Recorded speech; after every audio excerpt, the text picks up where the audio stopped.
Assalamualaikum warahmatullahi wabarakatuh. Waalaikumsalam warahmatullahi wabarakatuh. Alhamdulillah wassalatu wassalamu ala sayyidina Rasulillah sayyidina wa maulana Muhammad ibn Abdullah wa ala alihi wa sahbihi wa mawala. La haula wa la quwwata illa billah, amma ba'du. Bapak-bapak, ibu-ibu, saudara-saudara kaum muslimin rahimakumullah. Rangka memperingati Maulid Nabi besar Muhammad sallallahu alaihi wasallam. Yang penting dari peringatan Maulid ialah membicarakan bagaimana sebenarnya identitas umat Rasulullah sallallahu alaihi wasallam. Sebab apa? Adalah suatu hal yang wajar bahwa seorang pengikut menyesuaikan tingkah laku, gaya hidup dengan orang yang diikutinya. Jangankan di dunia ini, di akhirat nanti identitas ini akan dimintakan pertanggungjawaban jawab dan akan ditanyakan kepada kita. Sekurang-kurangnya menjadi pengikut rombongan orang besar merupakan suatu nikmat. Paling tidak kita bisa numpang mujur. Kalau saya berangkat ke Bali ikut rombongan Pak Menteri misalnya, saya bisa bebas timbangan, tas saya tidak usah diperiksa-periksa barangkali. Kenapa? Ini rombongannya Pak Menteri, numpang mujur. Itu sekurang-kurangnya. Tetapi tentu untuk menjadi anggota rombongan Pak Menteri ini kan harus ada tanda, ciri-ciri atau yang disebut identitas.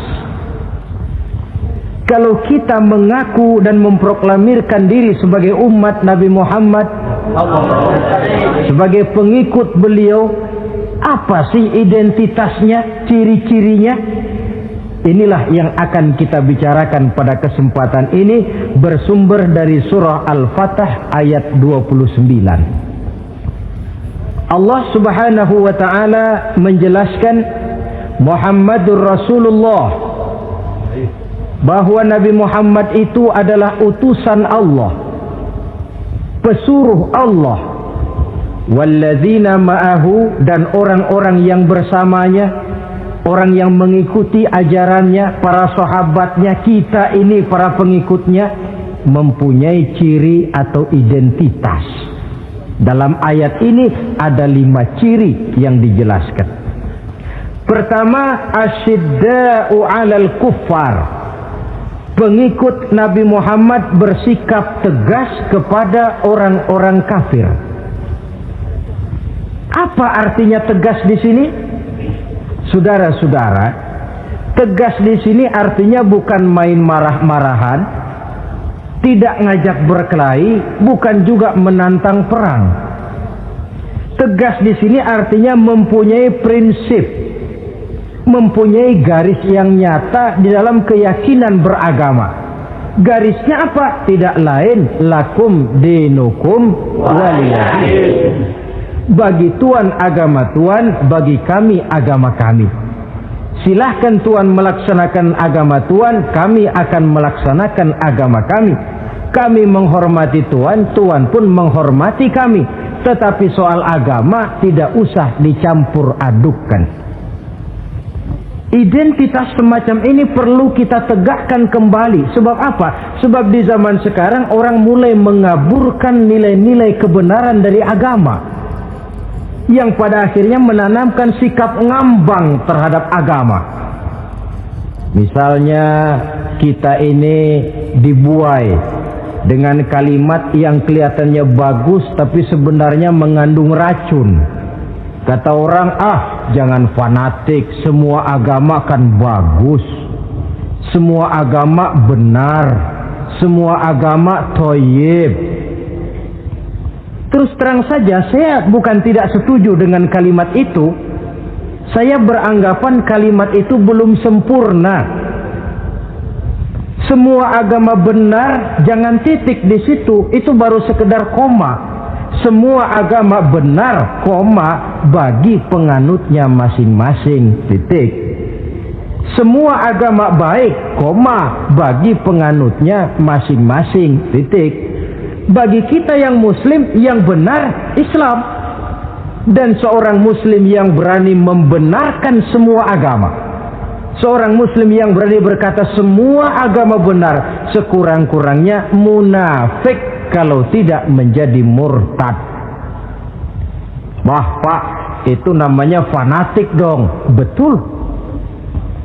Yang tidak boleh kan fanatik kepada suku, yang tidak boleh kan fanatik kepada guru, tapi fanatik kepada agama dalam arti berpegang teguh kepada agama merupakan bagian daripada kehidupan beragama. Hanyalah kalau umat Islam ini fanatik dengan agamanya, dia akan konsekuen, baik melaksanakan, mengamalkan maupun mengembangkan agamanya.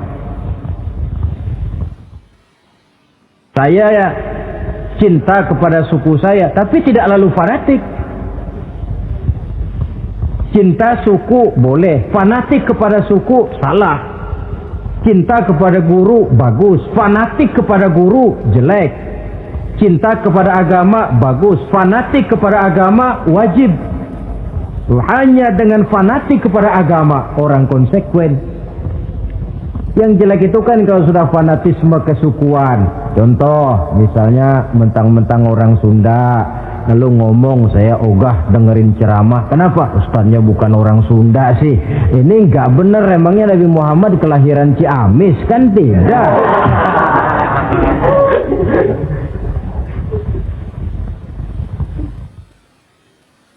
Toleransi ada tempatnya,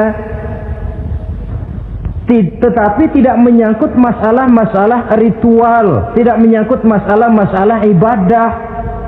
Soal bikin jalan umum, mari bersama saudara-saudara kita yang lain agama membangun puskesmas, mari bersama-sama menjaga keamanan, mari sama-sama. Tapi kalau sudah menyangkut masalah ibadah, kembali kita kepada prinsip lakum dinukum waliyadin. Bagi Tuhan silakan melaksanakan agama Tuhan, kami pun akan melaksanakan agama kami. Silahkan menyebarkan agama, tetapi jangan kepada orang yang sudah beragama. Ini batas toleransi. Jangan menyebarkan agama kepada orang yang sudah beragama. Maka dalam sejarah sudah dibuktikan, alhamdulillah, kalau kita mau objektif menilai sejarah, ketoleransian umat Islam itu sudah dibuktikan oleh fakta sejarah. Tetapi tanpa harus mengorbankan nilai-nilai akidah, keyakinan-keyakinan yang harus kita jaga dan kita pertahankan. Taruhlah kita sekarang masih disanggup berkata dan berpendirian semacam itu. Anak kita, keturunan kita, generasi yang akan datang, jikalau ditanamkan rasa ngambang terhadap agama, lambat laun akan makin tipis nilai-nilai religius itu melekat di dalam jiwanya. Dan akibatnya akan rawan kemajuan macam apapun, modernisasi macam apapun, kalau sudah terlepas dari kaitan kehidupan beragama, tidak akan banyak menolong untuk mensejahterakan umat manusia. Asyidda'u 'alal kufar, bersikap tegas kepada orang-orang kafir. Ini sikap yang pertama, identitas yang pertama. Yang kedua, ruhama'u bainahum, kasih sayang kepada sesama mereka. Kalau kepada orang kafir tegasnya bukan main, tapi kembali ke dalam, kembali kepada sesama muslim, kasih sayang setengah mati. Saling asah, saling asih, saling asuh, saling mengalah buat kepentingan yang lain. Ini sudah dicontohkan dalam sejarah ketika Rasulullah dan para sahabat hijrah ke Madinah. Orang Madinah yang menyambut kedatangan orang Mekah itu kan disebut Ansor. Betul apa betul? Lah orang Makkah ini yang hijrah ke Madinah disebut kaum muhajirin. Apa orang Madinah menyambut kedatangan orang Mekah itu mentang-mentang orang asli Madinah lalu tolak pinggang? Kamu kemari pendatang ya, awas jangan bertingkah. Tidak. Masing-masing malah mencari saudara. Karena apa? Persaudaraan dalam Islam diikat dengan akidah. Artinya ini dari manapun orang datang, apapun warna kulitnya, bahasa apapun yang dia pakai, jikalau akidahnya sama, dia saudara kita. Hadirin, terus terang saja ya. Banyak orang-orang yang tidak senang kalau melihat umat Islam sampai bersatu. Maka segala macam cara mereka lakukan agar kita jangan bersatu. Terang-terangan menghantam Islam, tidak mungkin orang berani. Kenapa? Saya pikir sebodoh-bodohnya umat Islam dia masih fanatik sama agamanya.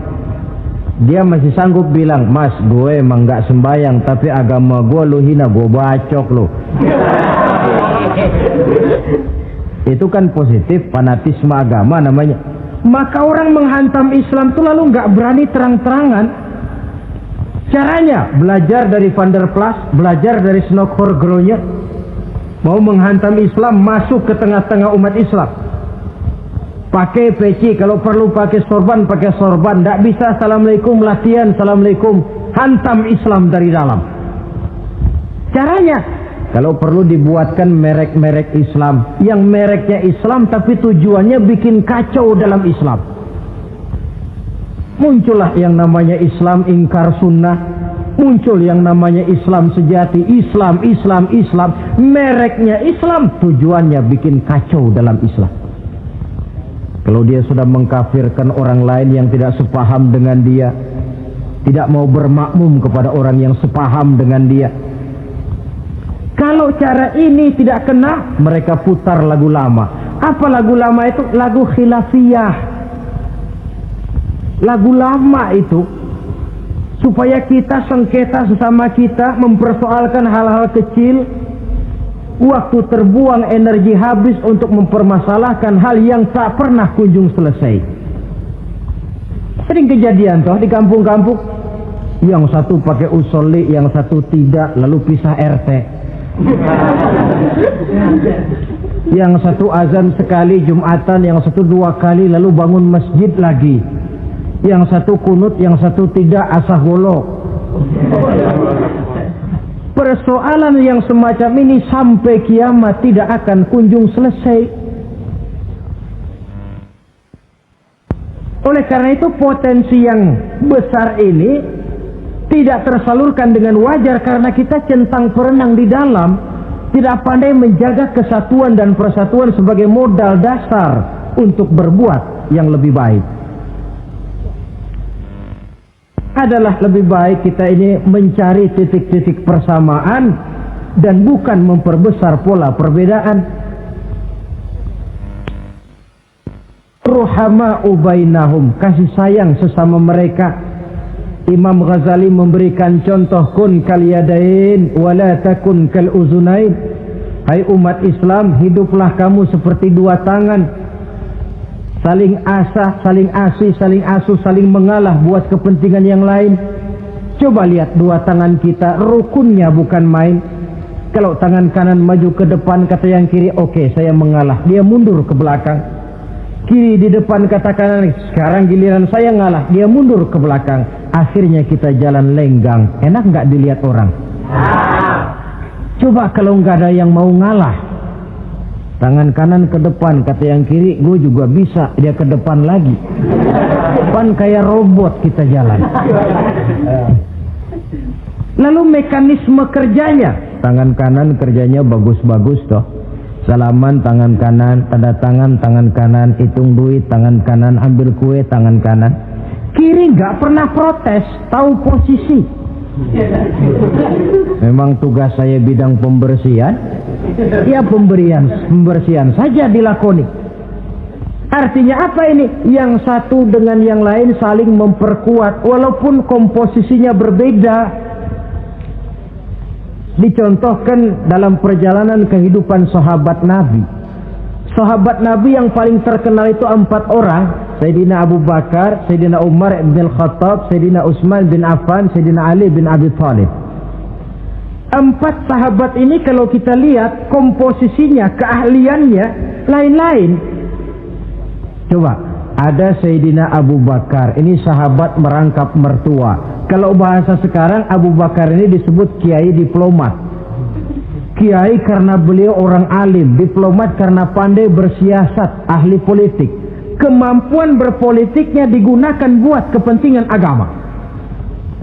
Sebab siapapun yang berpolitik untuk kepentingan agama, tentu kita doakan. Tetapi siapapun yang jual agama untuk kepentingan politik, kita juga berdoa. Cuma tentu doanya lain dengan yang berpolitik buat agama tadi. Saudara hadirin yang saya hormati, ada Umar bin Khattab. Ini kalau bahasa sekarang disebut imam jenderal ini. Imam tapi jenderal, jenderal tapi imam. Kenapa imam? Karena dia mampu memimpin jamaah di masjid. Kenapa jenderal? Karena dia sanggup memimpin tentara di medan perang. Kegagahannya, keberaniannya, keperkasaannya digunakan membantu perjuangan Rasul. Ada Utsman bin Affan, santri ekonom. Kenapa santri? Karena dia orang kaya. Kenapa ekonom? Karena dia pengusaha bergerak di bidang bisnis. Keuntungan usahanya untuk membantu perjuangan Rasul. Ada Ali bin Abi Thalib, tokoh muda tapi intelek. Masih muda tapi rela mengorbankan nyawa demi keselamatan Rasul di malam hijrahnya. Alangkah nikmatnya umat Islam ini kalau punya kiai diplomat, imam jenderal, santri ekonom, pemuda intelek yang masing-masing bekerja sama menunjang untuk kepentingan agama. Ruhama ubainahum, kasih sayang di antara sesama mereka. Mobil, kenal mobil nggak? Ya. Mobil itu baru bisa jalan dengan baik kalau seluruh onderdilnya kompak. Kalau yang satu sudah merasa dirinya lebih penting dari yang lain, alamat mobil udah deket mogok. Misalnya yang jadi bensin nyombong, kalau nggak lantaran saya nggak bakalan jalan nih mobil. Bannya denger, sombong. Kata ban, sombong kamu bensin. Apa kamu kira kamu saja yang penting? Saya tersinggung, kata ban, lalu kempes. Kira-kira kalau ban kempes jalan nggak mobil? Begitulah umat ini. Kayak satu bangunan, ada yang jadi jendela, pintu, tiang, genteng dan sebagainya. Tetapi satu sama lain hendaknya saling memperkuat. Kalau tidak, kita ini pernah diramalkan oleh Nabi, yushiku an tada'a alaikumul umam kama tada'al akalatu ala qas'atiha. Satu saat akan datang di tengah-tengah kamu di mana keadaanmu waktu itu seperti makanan di meja makan. Coba bayangkan, menurut Rasul satu saat kondisi umat Islam akan seperti makanan di atas meja. Yang barat mau makan, yang timur mau santap, yang selatan mau ganyang, yang utara mau injak-injak. Satu saat kondisi umat Islam akan seperti itu. Heran sahabat, ya Rasulullah, kok kita bisa dikepung begitu rupa? Iya. Apa pada waktu itu jumlah kami sedikit ya Rasulullah? Tidak, kata Rasul. Bal antum yawma idzin katsir.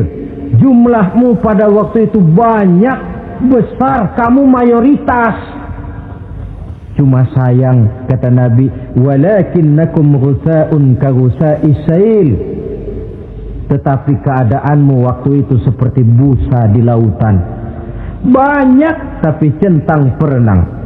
Banyak tapi tidak punya daya dan kekuatan. Dipermainkan gelombang lautan, dihempaskan ke tepian pantai tanpa punya makna dan arti. Mayoritas tapi nasibnya ironi. Lantaran apa ini? Kita tidak pandai menjaga kesatuan dan persatuan. Prinsip ruhama ubainahum, kasih sayang di antara sesama mereka, belum bisa kita wujudkan. Oleh karena itu, hadirin yang saya hormati, identitas yang kedua ini Mari kita tegakkan, menggalang kesatuan dan persatuan untuk kejayaan agama yang kita cintai. Soal posisi silahkan berbeda, soal profesi silahkan berbeda, tetapi hendaknya perbedaan ini tidak menyebabkan persimpangan tujuan. Satu sama lain saling memperkuat. Identitas yang kedua, bahwa kita sudah diikat dengan akidah, tidak oleh ras, warna kulit, suku, bahasa, oleh akidah. Satu kali orang sudah syahadat, dia adalah saudara kita. Sudah lewat masanya di mana kita umat Islam ini dikotak-kotakan, dan sudah datang waktunya di mana kita bersatu, saling menunjang, saling membantu, sehingga dengan demikian terwujudlah satu masyarakat yang diikat dengan nilai-nilai akidah. Ini yang kedua, kasih sayang kepada sesama muslim. Satu badan itu kalau yang satu sakit, yang lain kan akan ikut merasa sakit. Saudara jalan tengah malam, ibu jari tersandung batu, meletak. Begitu ibu jari tersandung batu, kontan, darah keluar, mulut bilang aduh, kepala ikut pusing. Enggak pakai diundang. Solidaritas sosial yang terjadi secara reflektif. Tidak ada ibu jari tersandung mulutnya malah ngomel, rasain lo. Masa nyumpain badan sendiri, kan tidak mungkin. Tapi ini yang terjadi, kita lihat. Akibat apa? Tidak terwujudnya solidaritas sosial yang bersifat refleksif tadi. Nah, inilah saudara-saudara identitas yang kedua. Yang ketiga sekarang, pengikut Nabi Muhammad sallallahu alaihi wasallam itu cirinya yang ketiga, tarahum ruk'an sujjada. Engkau lihat mereka ruku' dan sujud, mendirikan solat. Ini identitas, ciri. Di akhirat nanti akan diperiksa dengan seadil-adilnya. Siapa? Saya, Pak. Saya siapa? Pengikut Nabi Muhammad. Betul? Betul. Baik. Pengikut Nabi Muhammad itu tandanya ruka'an sujada, ruku' dan sujud. Sampean ngaku umat Nabi Muhammad, sujud, pernah sembahyang? Sembahyang juga, Pak. Berapa kali? Enggak banyak-banyak, Pak, setahun 2 kali. Kapan itu? Idul Fitri sama Idul Adha. Kata petugas, syarat kurang, minggir. Sebab sering dikatakan sholat itu kan ada yang harian, ada yang mingguan, ada yang tahunan. Ada yang sholatnya harian. Yang harian ini juga 2 macam. Ada yang belang-belang, ada yang mulus. Kalau yang belang-belang itu kalau zuhur sholat, asar out. Asar kepegang, maghribnya melayang. Maghrib ketangkep, isaknya terbang. Itu lumayan ketimbang yang seminggu sekali, cuma Jumat saja. Yang Jumat pun agak lumayan lah daripada yang setahun 2 kali, cuma Idul Fitri dan Idul Adha.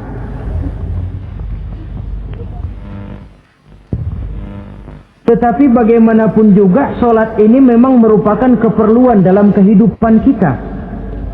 Ciri identitas yang memperkaya kepribadian. Pengikut Nabi orangnya ruku' dan sujud. Sehingga di zaman sahabat tadi kondisi mereka digambarkan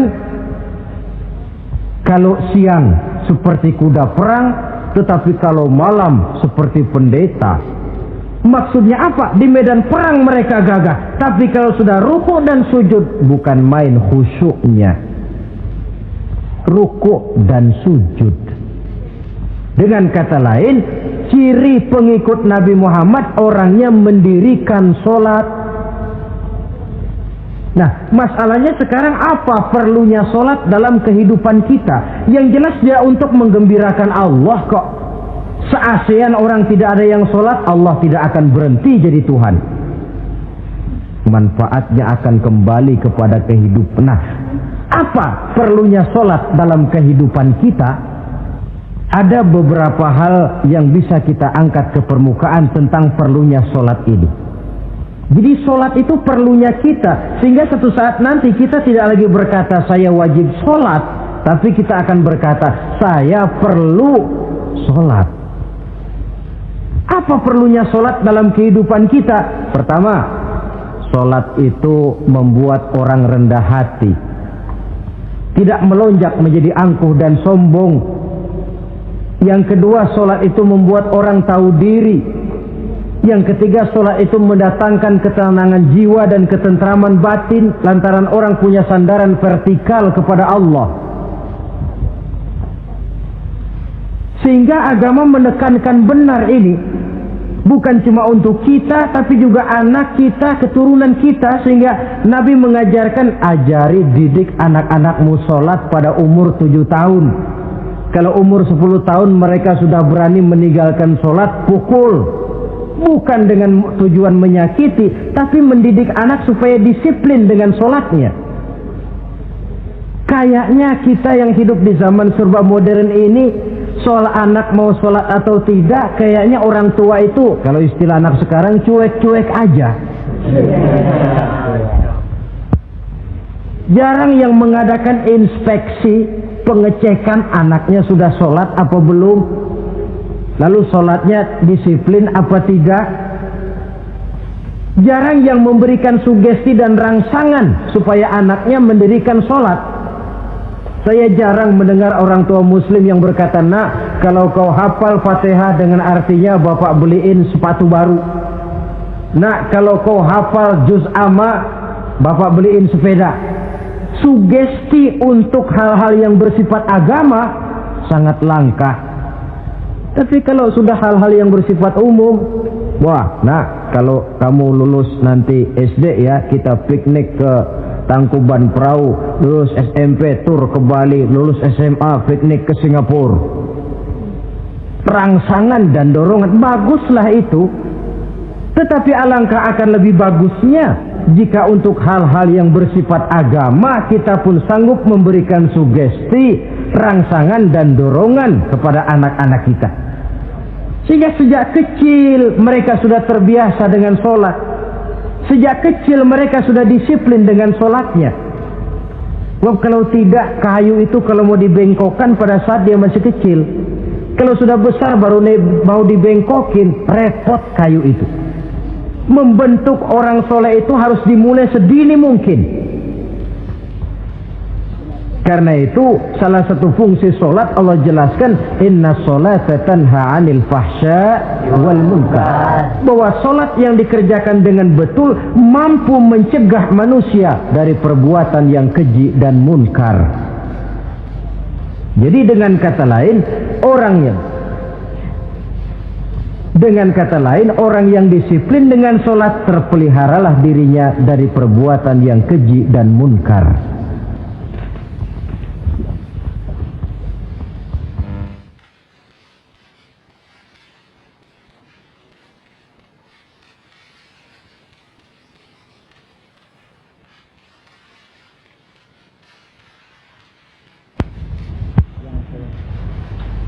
Hadirin yang saya hormati, suatu kenyataan barangkali yang memang tidak bisa kita pungkiri, bahwa kemajuan ilmu pengetahuan dan teknologi sekarang ini makin mengagumkan.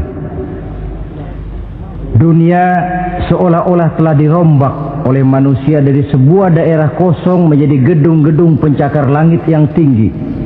Orang sudah bertandang ke bulan, dan dalam beberapa tahun mendatang boleh jadi akan bertandang pula ke planet-planet lainnya.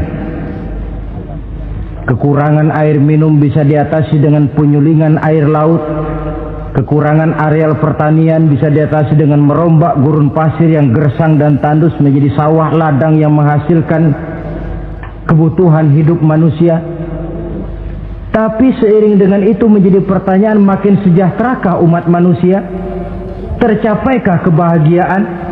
Pada sisi lain kita melihat kemajuan itu melahirkan hal-hal yang tidak kita harapkan. Apa yang kita sebut dengan penyakit dunia modern, yang rupanya makin banyak dokter, makin banyak juga penyakit, makin banyak rumah sakit, makin aneh nama penyakit. Pola yang paling berbahaya ialah jikalau kemajuan itu menyebabkan manusia sampai mendewa-dewakan ilmu dan teknologi. Dan ini yang sering saya istilahkan dengan berhala abad 20. Kalau dulu orang menyembah berhala yang namanya Latta, Uzza, Manat, Hubal, orang zaman sekarang secara tidak langsung banyak yang menjadi penyembah komputer, penyembah sains dan teknologi, mendewa-dewakan otak, lalu lupa bahwa sepanjang yang bisa dilakukan oleh manusia adalah berusaha dan berusaha, sementara ketentuan mutlak datang dari Allah Subhanahu wa ta'ala. Disinilah perlunya ruku dan sujud, agar manusia tahu benar hakikat dari mana dia datang, di mana dia sekarang, mau apa dia di sini, dan kemana dia akan pulang. Oleh karena itu, pada kesempatan ini saya mengajak, marilah identitas ini kita tegakkan dalam diri kita, menjadi pengikut yang ruku dan sujud di hadapan Allah. Sebab di sana terdapat sumber kekuatan, baik dia kekuatan batin, kekuatan jiwa, kekuatan dalam semangat perjuangan, kekuatan dalam menegakkan yang ma'ruf dan menghancurkan yang munkar. Sandaran kita kepada Allah. Saudara mungkin masih ingat ketika Rasulullah dan Abu Bakar hijrah, mereka berdua tidak langsung ke Madinah tapi berada di Gua Sur 3 malam 2 hari lamanya. Orang kafir Quraisy yang mengejar sampai juga di mulut gua itu. Andai kata mereka menengok saja ke bawah, sudah kelihatan Nabi dan Abu Bakar, tapi mereka tidak menoleh. Nabi dengan mantap berkata kepada Abu Bakar, la takhaf wa la tahzan ya Abu Bakar, innallaha ma'ana. Abu Bakar, kau tidak usah takut, tidak usah sedih, Allah bersama kita. Ucapan ini mantap kalau diucapkan oleh orang yang ruk'an sujada, benar-benar sujud kepada Allah, mempunyai backing yang tidak kepalang tanggung, yang serba maha. Ya, itu kalau memang saudara perlu cari backing, jangan kolonel tanggung, jangan brigjen tanggung, carilah backing yang serba maha, maha gagah, maha kaya, maha tahu, maha segala-galanya. Berbackinglah kepada Allah saja dengan jalan ruk'an sujada, ruku' dan sujud dalam kehidupan ini. Ini identitas yang ketiga. Yang keempat sekarang, pengikut Nabi itu apa tandanya? Yabtaghuna fadlan minallah wa ridwana. Mereka selalu mencari karunia dan keridhaan Allah. Karunia dan keridhaan. Jadi tidak hanya mencari sekedar karunia, tetapi juga mencari ridho. Oleh karena itu seorang pengikut Rasul, di dalam dia berdagang misalnya, dibatasi oleh pertanyaan, cara saya ini Allah ridho apa tidak? Dia cari rezeki, dibatasi oleh pertanyaan, Allah ridho apa tidak? Dia menginginkan jabatan yang tinggi, tapi tetap dalam kerangka pertanyaan, kalau cara ini Allah ridho apa tidak? Sehingga tidak lantas menghalalkan cara apapun halal asal tujuan tercapai, itu kan caranya PKI. Asal tujuan tercapai, cara apa saja halal. Seorang muslim pengikut baginda Nabi tidak diajarkan semacam itu. Kenapa perlu mencari keridhaan Allah, karunia yang Allah ridho? Karena apapun yang kita pakai, apapun yang kita makan terutama, jikalau bersumber dari sesuatu yang Allah tidak ridho, katakan yang haram misalnya, akan mempengaruhi gaya dan gerak hidup kita. Contoh, kata Imam Ghazali, kalau engkau terlalu senang memakan makanan yang haram, dia akan mempengaruhi caramu berpikir sehingga kau akan cenderung berpikir yang haram. Mencari karunia yang Allah ridho, dan hidup itu kalau sudah mendapat ridho Allah, sudah satu kenikmatan yang tidak bisa dibeli dengan nilai materi yang bagaimanapun banyaknya. Karena itu biarlah kita orang mukmin ini di dunia hidup kaya asal Allah ridho saja, nggak apa-apa. Biar rumah kita gedung, punya mobil bagus, uang banyak, kalau Allah ridho enak. Daripada sudah melarat tinggal di pinggir kali, rumahnya gubuk, Allah marah lagi. Kapan mau senang orang macam begitu? Jadi biarlah kita ini bahagia di dunia, asal di akhirat masuk surga, nggak apa-apa. Mencapai kebahagiaan di dunia dan di akhirat. Cari karunia Allah sebanyak-banyaknya. Karena memang bumi dan segala fasilitasnya diperuntukkan bagi manusia. Dan karunia Allah itu ada dimanapun kita pergi. Dahulu ketika turun perintah hijrah, sebagian sahabat berpikir-pikir, kalau saya hijrah ke Madinah, di Madinah mau makan apa saya? Ini Mekah kan jelek-jelek, kampung sendiri. Umpama kepepet ngutang-ngutang dikit orang masih percaya lah, kalau ke Madinah ngutang sama siapa? Takut dia kalau hijrah ke Madinah tidak dapat makan. Allah memberikan jaminan, qul li'ibadiyallazina amanu inna ardi wasi'ah fa iyaya fa'budu. Katakan kepada mereka Muhammad, hai hamba-hambaku yang beriman, bumiku ini luas. Di Mekah kau makan, hijrah ke Madinah juga kau akan makan. Apalagi hijrahmu karena membela agama. Jangan karena membela agama kau takut kelaparan. Artinya apa? Karunia Allah itu ada dimanapun. Kalau kita mau berusaha, tetapi jangan lupa usaha itu harus yang Allah ridho. Kalau sekedar hasil usaha cara apapun boleh, ya dapat. Tetapi tanpa ridho, semuanya tidak akan membawa ketenangan, ketentraman, dan kebahagiaan. Allah itu kan maha pengasih, tidak pilih kasih katanya. Artinya apa? Semuanya Allah kasih. Orang kalau mau berusaha dapat. Itu logika. Sunnatullah kata kita, hukum alam kata orang. Kalau mau berusaha mesti dapat. Tetapi kasih sayang Allah ini tidak diberikan kepada setiap orang. Kalau pengasihnya berlaku kepada semua orang, mau kafir mau beriman, kalau berusaha dapat. Itu Rahman namanya. Tapi Allah tidak cuma Rahman, Allah juga Rahim, Maha Penyayang. Bedanya apa? Orang yang dikasih itu belum tentu disayang. Tetapi kalau disayang mesti dikasih. Kalau tidak dikasih tentu ada pertimbangan lain untuk kepentingan kita. Misalnya anak kita baru kelas 1 SMP datang, Pak beliin motor buat sekolah. Kita lalu menilai anak ini nggak ada motor saja kadang-kadang jarang sampai ke sekolah, apalagi dibeliin motor, bisa dari rumah berangkat ke sekolah nggak sampai.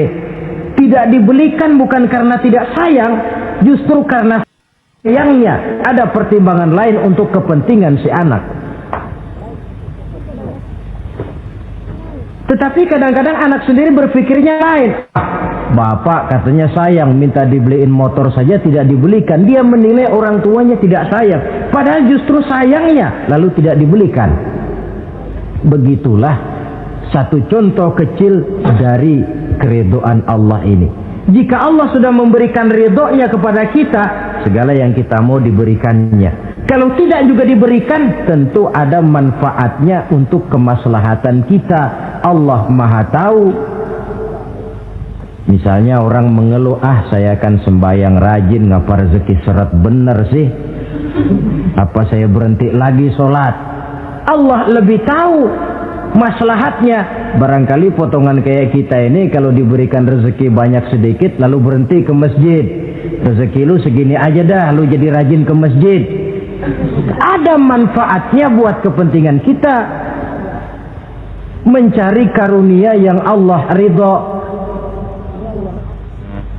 Dalam alam yang terbentang luas ini karunia Allah terhampar luas. Tinggal kita mencari, dan untuk mencari itu diperlukan keahlian. Keahlian hanya timbul karena pendidikan. Makin ke depan persaingan hidup makin tajam tanpa membekali diri. Terutama generasi kita yang akan datang, anak-anak kita. Boleh jadi mereka akan tersudut ke pojok-pojok kehidupan untuk kemudian lebih banyak jadi penonton daripada sekedar pemain. Dan kerugian akan kembali kepada kita. Karena itu cari karunia Allah sebanyak-banyaknya, tapi dengan garis bawah yang Allah ridho. Sekali lagi, carilah karunia Allah sebanyak-banyaknya dalam kehidupan ini, tetapi dengan menggarisbawahi yang Allah ridho. Inilah identitas yang keempat. Yang kelima sekarang, identitas yang terakhir, simahum fi wujuhihim min atharis sujud. Di muka mereka ada tanda bekas sujud. Ini pengikut Rasulullah sallallahu alaihi wasallam. Bekas sujud, iya. Apa bekas sujud itu? Apa jidatnya hitam kebanyakan sujud? Mungkin karena rajin sujud lalu berbekas. Boleh jadi, tapi soal hitam di jidat sih gampang digosok-gosok. Yang terpenting asarus sujud di sini dalam bentuk sikap mental. Apa sikap mental yang saya maksud? Orang yang rajin sujud itu lalu membekas dalam kehidupannya pengaruh sujud. Apa pengaruh sujud? Karena rajin sujud timbul ikhlasnya. Kalau sudah berbuat, yang penting itu Allah.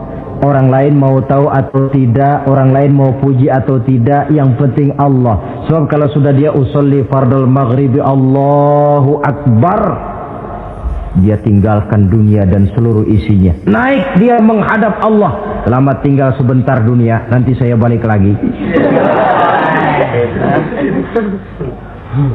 Yang ada cuma dia dan Allah dalam dialog langsung. Timbul keikhlasan, terjemahannya dalam kehidupan. Berbuat tanpa pamrih, tidak suka menepuk jasa dan menghitung jasa. Sebab biasa orang itu kalau sedang perang tidak sempat ngaku jadi pahlawan, tapi kalau perang sudah selesai nggak kenal bedil ngaku pahlawan. Kalau perang sedang berkecamuk, jarang yang mengaku pahlawan. Kalau sudah perang selesai, masing-masing nepuk dada. Seorang yang ikhlas, seorang yang berbuat tanpa pamrih, dan ini pengaruh sujud dalam kehidupan. Lalu apalagi timbul jujurnya. Kenapa? Kalau dia sholat zuhur 4 rakaat, lalu umpama selesai 3 rakaat dia salam, orang lain tentu tidak tahu dia korupsi 1 rakaat. Tapi kenapa tidak dia lakukan? Ada Allah sih yang tahu. Timbul kejujuran, disiplin murni yang berakar dari hatinya sendiri. Lalu apa lagi? Kesabaran. Dilatih lewat sholat. Kalau belum selesai 4 rakaat, jangan berhenti sholat isya umpamanya. Dan banyak lagi pengaruh-pengaruh asarus sujud. Ini di dunia. Di akhirat nanti kata Nabi, inna ummati ya'tuna yaumal qiyamah ghurran muhajjalin min asaril wudu. Umatku di hari kiamat nanti akan datang menghadap Allah dengan muka berseri-seri dari sebab air wudu. Mukanya bersinar-sinar karena di dunia rajin wudu. Sehingga barangkali di akhirat nggak perlu ngaku-ngaku kita. Ya Rasulullah, saya umatmu, tidak perlu. Rasulullah lihat sendiri, wah ini mukanya bersinar-sinar. Ta'ali ummati, umatku sini, umatku sini. Kalau di dunia rajin kena air wudu. Ya rajin wudu artinya kan rajin sholat. Masa ada orang wudu aja nggak sholat, kan model. Kalau muka tidak pernah tersentuh wudu, kalau muka tidak pernah sujud, teriak-teriak kita mengaku, ya Rasulullah saya umatmu ya Rasulullah. Kata Rasulullah, nggak ada umat saya yang dekil kayak sampean.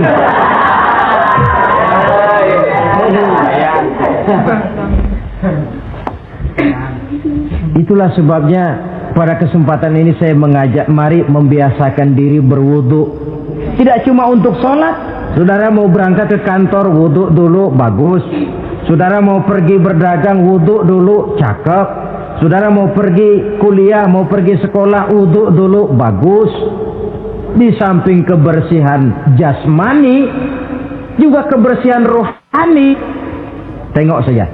Kalau kita membasuh tangan pada saat wudu mulai Allahumma inni as'aluka yumna wal barakah wa a'udzubika minasyu'mi wal halakah. Itu kan yang kita baca.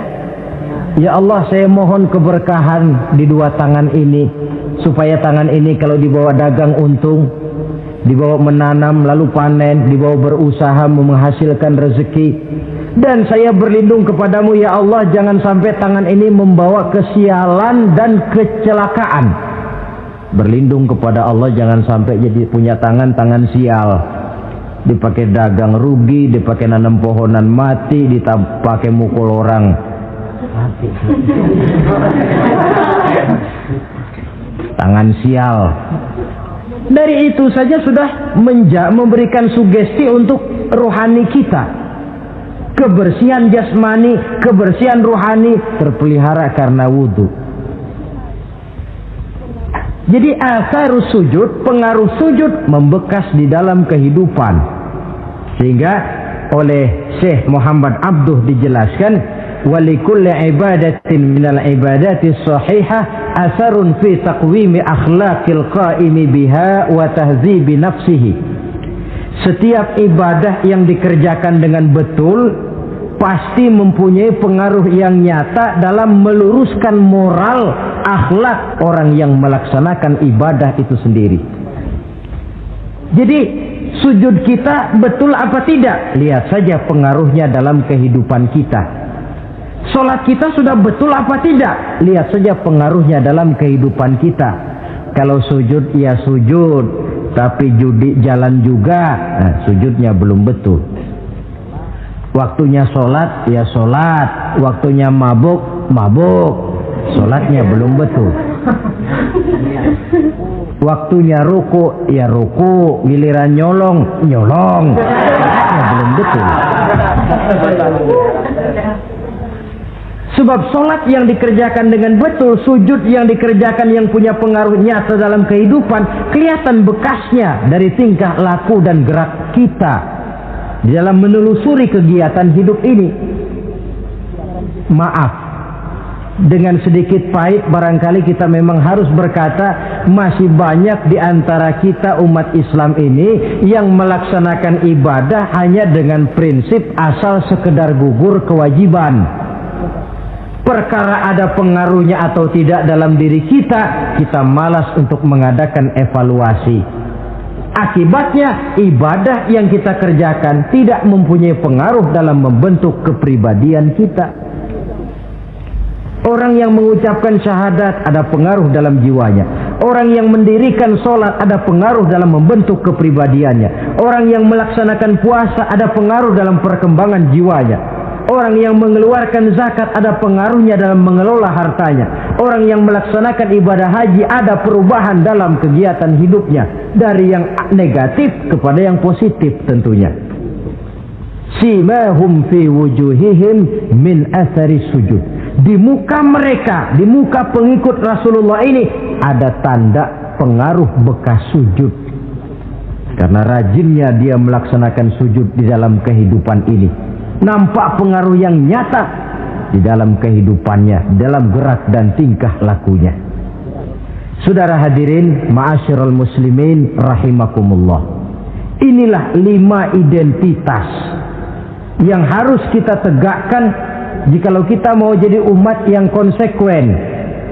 Tidak sekedar bangga-banggaan menyandang titel umat Nabi, apalagi konon mengharapkan syafaatnya di akhirat nanti, padahal sebagai pengikut kita tidak menyesuaikan diri dengan yang kita ikuti, bagaimana mau mengharapkan fasilitas yang namanya syafaat? Bahwa syafaat pertolongan Rasul itu ada, tetapi fungsinya kan ibarat orang punya kain, syafaat itu nambel. Saudara punya kain, sobek-sobek sedikit, ditambel oleh yang namanya syafaat. Sholat kurang sedikit, ditambel oleh syafaat. Sodakoh ada campur riak sedikit, tidak karena Allah sedikit, syafaat. Jadi kalau punya kain sobek ada syafaat. Lah kalau kainnya tidak punya, yang mau ditambel apanya? Sholat tidak, puasa tidak, di akhirat aman dah dapat syafaat. Tentu terlalu berlebihan, terlalu optimis mengharapkan sesuatu yang kita memang tidak punya modal dasar untuk memperolehnya. Baiklah ya, kesimpulan. Pertama, sebagai pengikut kita harus menyesuaikan diri dengan yang kita ikuti. Identitas. Suatu umat hanya akan berwibawa, hanya akan dihitung dan dipandang orang kalau dia tegak dengan identitasnya. Kalau macan sudah kehilangan sifat galaknya, orang tidak takut lagi kepada macan. Dan kalau kambing sudah kehilangan sifat jinaknya, banyak orang takut miara kambing. Kalau umat Islam sudah kehilangan identitasnya, dia akan menjadi umat yang kehilangan wibawa dan tidak pernah ditakuti oleh musuh-musuhnya. Seenaknya saja orang mengacak-acak kehidupan kita sebagai umat kalau tidak punya identitas. Yang kedua, kesimpulan yang kedua, identitas itu bisa kita ringkaskan. Pertama, tegak dengan keyakinan inna dina indallahil Islam. Menumbuhkan fanatisme agama dalam arti berpegang teguh kepada agama. Menempatkan toleransi pada tempatnya yang wajar. Tidak mencampur adukan semua agama. Tegas di dalam mempertahankan akidah. Kemudian yang ketiga, perlu menegakkan solidaritas sosial yang bersifat reflektif untuk menegakkan wibawa kita sebagai umat, supaya potensi dari umat yang mayoritas ini dimanfaatkan oleh umat itu sendiri. Kalau tidak, kita cuma akan menang jumlah saja, menang bilangan, kuantitas yang tanpa kualitas. Dan kalau ini yang terjadi, nasib kita akan seperti buih di lautan. Banyak, tapi kata orang kampung cuma menang groyokan. Tidak punya daya dan kekuatan, dicampakkan orang ke kiri dan ke kanan, hanyut oleh arus. Bukan menciptakan arus, tapi malah hanyut oleh arus. Bukan menciptakan model, tapi malah mengikuti model. Bukan menciptakan irama tersendiri, malah diatur oleh irama orang lain. Ini yang menyebabkan ironi. Tegaklah dengan kesatuan dan persatuan, dengan lebih memperbanyak mencari titik-titik persamaan dan bukan memperbesar titik-titik perbedaan. Yang keempat, rukuk dan sujud sebagai sandaran vertikal kepada Allah. Selama kita umat ini masih rajin rukuk dan sujud, selama itu pula nilai optimisme masih ada dalam jiwa dan diri kita. Ya Allah, persilahkan orang memperlakukan kami sesuka hatinya, tapi kami yakin ya Allah, Engkau tidak akan mendiamkan. Satu saat pertolonganmu mesti datang. Itu akan mantap kita ucapkan kalau kita melaksanakan rukuk dan sujud. Tertimpa tangga, jatuhnya sakit, ketimpa tangga lagi, musibah yang beruntun. Rukuk dan sujud sebagai sandaran vertikal. Yang kelima, karunia Allah dan keredoan Allah jangan dipisah. Cari karunia sebanyak-banyaknya. tetapi dalam batas-batas yang diridhoi Allah. Sebab kalau tidak, karunia itu akan makin membuat kita jauh dari Allah. Ilmu karunia itu. Tapi kalau tidak diridhoi Allah, Nabi ingatkan, man izdada ilman wa lam yazdad huda lam yazdad minallahi illa bu'da. Orang yang bertambah ilmu tapi tidak bertambah hidayah, dia hanya akan semakin jauh dari Allah. Jauh dari Allah menimbulkan kegersangan dalam jiwa, kepanasan dalam hati, sehingga jauhlah kita dari ketenangan hidup. Karunia yang Allah ridho, dan Islam melarang umatnya untuk berpangku tangan menunggu keajaiban dari langit. Berusaha, berikhtiar, berdoa, lalu bertawakal kepadanya. Yang terakhir, hendaknya ibadah yang kita kerjakan dievaluir, ditinjau kembali apa pengaruhnya dalam kehidupan kita. Sebab setelah selesai melaksanakan suatu ibadah, hendaknya nilai ajaran yang terkandung dalam ibadah itu bisa kita terjemahkan dalam kehidupan kita, sehingga gerak kita dalam sholat dengan tingkah laku kita di luar sholat ada kesinambungan. Gerak kita di dalam bulan Ramadan dengan tingkah laku kita di luar Ramadan ada kesinambungan. Namanya ibadah yang kita kerjakan ada pengaruhnya dalam memperbaiki kehidupan kita. Dengan satu prinsip, ibadah itu kita kerjakan adalah kemanfaatannya kembali kepada kehidupan kita. Saudara hadirin yang saya hormati, inilah pembicaraan kita pada pertemuan kita kali ini, dengan harapan tentunya dalam memperingati Maulid kita tidak hanya sekedar melakukan satu tradisi, tidak hanya sekedar hura-hura, tidak hanya sekedar ikut-ikutan, sebab bagaimanapun peringatan semacam ini bukan tujuan. Ini cuma sekedar alat. Kalau peringatannya yang jadi tujuan, selesai memperingati, selesai sudah. Kayak saudara tujuannya mau ke Bogor, kira-kira kalau sudah sampai Bogor pulang lagi enggak? Pulang. Kenapa? Tujuan sudah tercapai. Tujuannya cuma memperingati Maulid. Sudah selesai. Ya sudah selesai segala-galanya. Yang tidak sholat kembali tidak sholat, yang teler kembali teler. Pokoknya kan udah Maulid. Itu kalau dijadikan tujuan. Maulid sekali lagi bukan tujuan, cuma sekedar alat. Tujuan kita diantaranya mencari identitas, menyesuaikan diri sebagai seorang pengikut dengan Rasulullah yang kita ikuti itu. Inilah pembicaraan kita kali ini.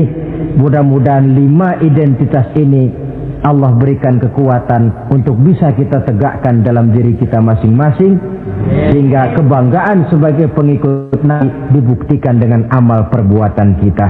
Salah satu misi yang dibawa oleh agama Islam yaitu membebaskan masyarakat manusia dari kebodohan. Ayat yang pertama turun saja sudah berkata Iqra. Seolah-olah Quran ingin berkata, hai umat Islam, kamu jangan jadi bodoh. Kebodohan menimbulkan kemiskinan, kemiskinan mendekatkan kepada kekufuran. Baca. Apa yang harus dibaca? Ayat-ayat Allah. Ayat Allah itu ada berapa macam? Ada 2. Ada ayat yang terucap oleh Allah, dan itu kita sebut wahyu. Ada ayat yang tercipta oleh Allah, dan itu kita namakan alam, ayat kauniyah. Kedua-dua ayat ini kita harus pandai membacanya. Jauh sebelum UNESCO mempunyai proyek yang mereka namakan Long Life Education, adalah Nabi sudah mencanangkan proyek bahwa menuntut ilmu itu minal mahdi ilal lahdi. Bahkan di dalam sebuah hadis beliau menyatakan, "Salahu ummati bil ilmi wal mal." Umatku hanya bisa menjadi baik, umatku hanya bisa berjaya, umatku hanya bisa tampil memegang peranan bil ilmi wal mali, dengan ilmu dan dengan harta. dengan pendidikan dan dengan ekonomi, dengan teknologi dan dengan industri.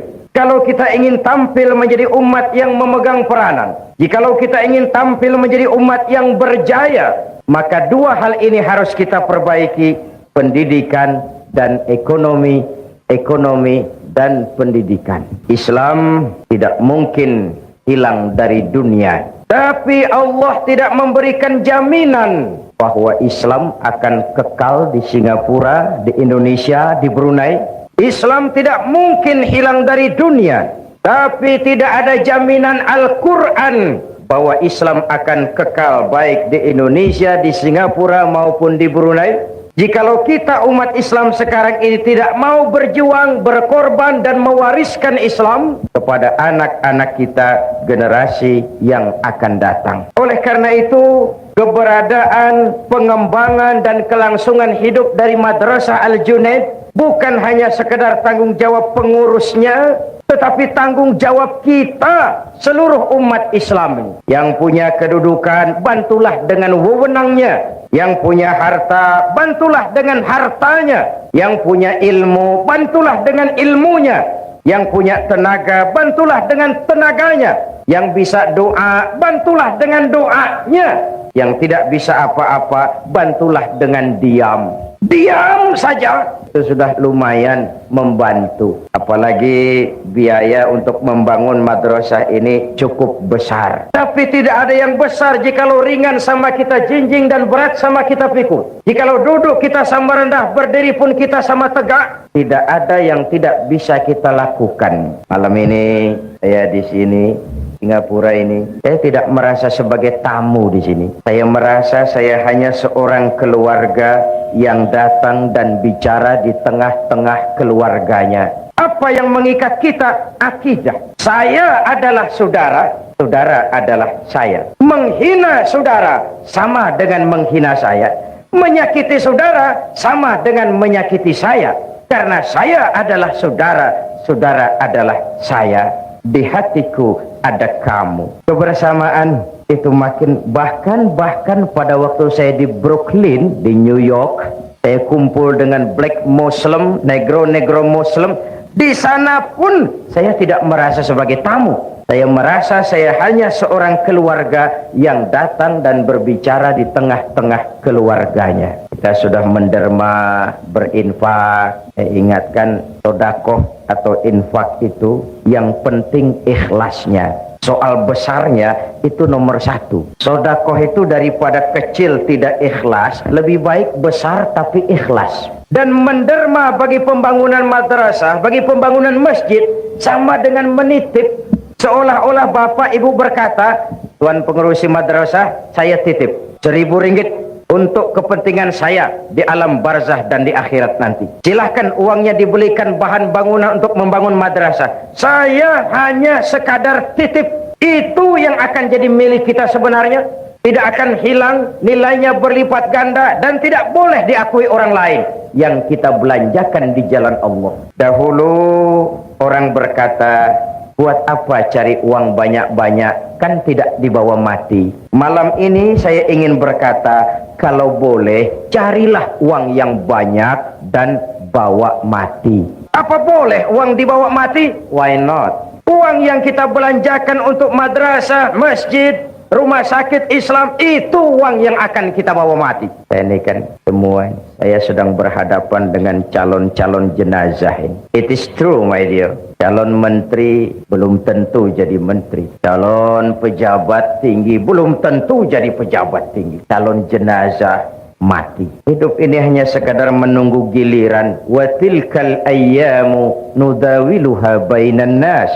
Hari itu kami putar di antara manusia. Sebab itu malam ini dalam rangka memperkuat usaha paspor Madrasah Al-Junaid, saya ingin menyampaikan sebuah hadis di mana Rasulullah sallallahu alaihi wasallam bersabda, arba'un min sa'adatil mar'i. Orang akan bahagia kalau dia mempunyai 4 perkara. Siapapun saja jikalau mempunyai 4 perkara ini, ia boleh mendapat bahagia. Pertama, orang bahagia itu darun wasi', punya rumah biar bagus asal besar. Rumah bagus, besar, kereta cantik, uang banyak, tak payah. Badan sehat. Ya itu sih maunya tiap orang, tapi kemampuan toh tidak sama. Betul, bapak-bapak dan ibu-ibu, rumah kita sebenarnya adalah hati ini. Kalau luaslah hati, walaupun rumah kecil, besar rasanya. Kalau sempitlah hati, walaupun rumah besar, kecil jadinya.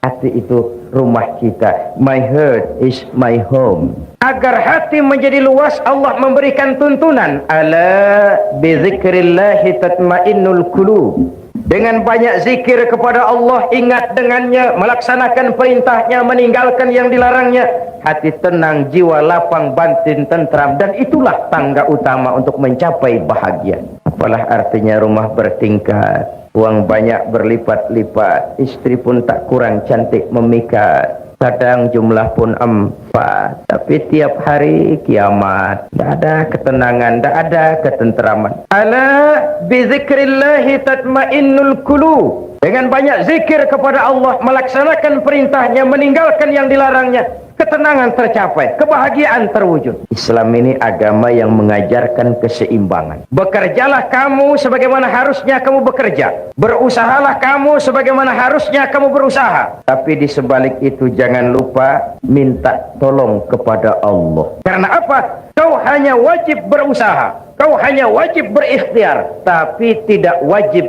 untuk berhasil hasil hak Allah. Apakah Nabi Nuh tidak ingin Kan'an putranya beriman? Ingin sekali. Apakah Nabi Ibrahim tidak ingin orang tuanya yang bernama Azar beriman saja? Ingin sekali. Atau apakah Nabi Muhammad tidak ingin paman beliau Abu Jahal dan Abu Lahab beriman saja? Luar biasa inginnya. Kalau sejarah menjelaskan kemudian Kan'an putra Nabi Nuh kafir, Azar bapak Ibrahim adalah produsen berhala, dan Abu Jahal, Abu Lahab habis-habisan menentang Nabi, itu indikasi manusia wajib berusaha. Kepastian adalah hak Allah Subhanahu wa ta'ala. Islam bukan agama orang pemalas yang selesai sholat lalu berpangku tangan menunggu keajaiban, menghitung bintang di langit sambil mengumpulkan jikalau andai kata umpama misalnya. Tidak. Tapi Islam juga bukan agama orang sombong yang setelah berusaha lalu tidak memerlukan Allah. Islam mengajarkan keseimbangan. Semakin dekat kita dengan Allah, semakin tercapai ketenangan batin. Semakin terbentuk ketenangan batin, semakin mudah meraih bahagia. Satu. Yang kedua, orang bahagia itu kata Nabi, markabun syariah, punya kendaraan yang cepat. Kendaraan itu apa? Alat transportasi. Tujuannya apa? Memudahkan komunikasi. Maksudnya apa? Orang bahagia itu pergaulannya luas, tidak picik seperti katak di bawah tempurung. Masyarakat muslim, masyarakat yang satu. Kemarin kita Muharram memperingati hijrah. Unzur kaifa akhar rasulu bainal muhajirin wal ansar. Orang Mekah yang pindah ke Madinah disebut muhajirin. Orang Madinah yang menyambut orang Mekah dinamakan Ansor. Bagaimana sikap orang Madinah menyambut kedatangan orang Mekah? Apa dengan bertolak pinggang membusungkan dada? Hei, orang Mekah, kamu di sini pendatang ya? Tidak. Membaur, melebur menjadi ummatan wahidah yang diikat dengan tali-tali akidah. Hidup jadi nikmat karena banyak orang di sekitar kita. Bodoh manusia kalau merasa bisa hidup sendiri. Betapapun tinggi pangkat, banyak harta, hebat kemampuan intelektual, kita tetap perlu orang lain. Saya bisa pidato seperti ini. Kenapa? Karena ada yang mendengar. Bapak-bapak, ibu-ibu tenang menghadap ke sini. Kenapa? Karena ada yang mendengar. Kita saling perlu. Bagaimanapun hebat saya pidato di sini, 2 jam menggelegar, membakar, luar biasa. Yang dengari tidak ada.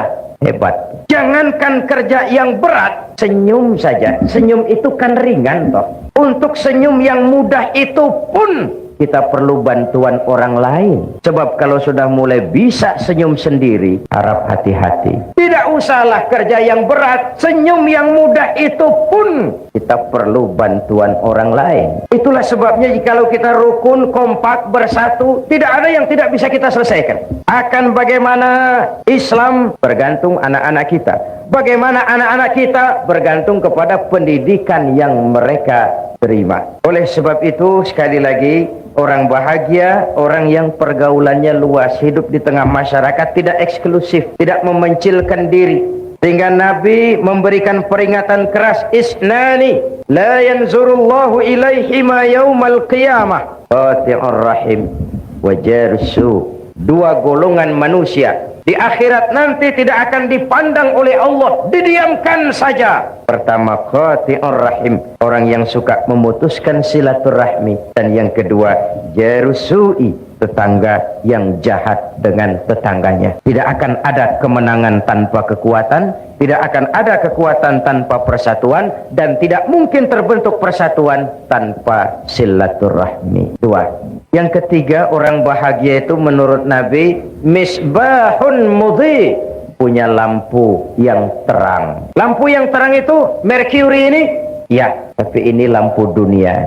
Kristal, ya, tapi itu lampu dunia. Hidup tidak berhenti hingga di dunia. Satu saat, setuju atau tidak, rela atau terpaksa, kita akan pergi berangkat menuju rumah masa depan, yaitu kuburan. Rumah masa depan. Malah kalau menurut contoh dari baginda Nabi kita, jatah umur itu cuma berapa? 63 tahun.